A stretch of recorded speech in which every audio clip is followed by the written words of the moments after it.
વડોદરામાં 15 સપ્ટેમ્બરથી two wheeler વાહન ચાલકો માટે હેલ્મેટ પહેરવું ફરજિયાત બની જશે. પોલીસ કમિશનર નરસિંહા કુમારે શહેરના ટુ વ્હીલર શોરૂમના સંચાલકો અને વેપારીઓ સાથે બેઠક કરી વીઆઈએસ અપ્રૂવ માર્કવાળા જ હેલ્મેટ વાહન ચાલકોને આપવા અનુરોધ કર્યો.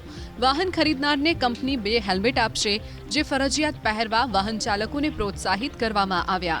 આ સાથે જ હેલ્મેટ વિક્રેતાઓને પણ સૂચના અપાઈ કે હેલ્મેટનો નિયમ લાગુ થયો હોવાથી હવે આડેધડ ભાવે હેલ્મેટ વેચવા નહીં.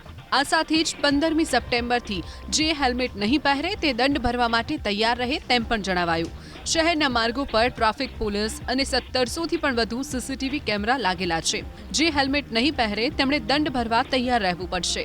પોલીસ કમિશનરે નાગરિકોને જણાવ્યું, અકસ્માતોનું પ્રમાણ સતત વધી રહ્યું છે, ત્યારે વાહન ચલાવતી વખતે હેલ્મેટ પેટ્રોલ જેટલું જ જરૂરી છે.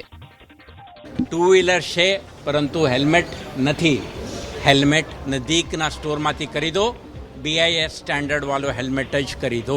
આજે કે ભવિષ્યમાં મોટરસાઇકલ કે ટુ વ્હીલર ડિલિવરી લેનાર છો, જ્યારે પણ તમે ડિલિવરી લેશો ત્યારે ડીલર પાસેથી 2 હેલ્મેટ ડિલિવરી લેવાનું ભૂલતા નહીં.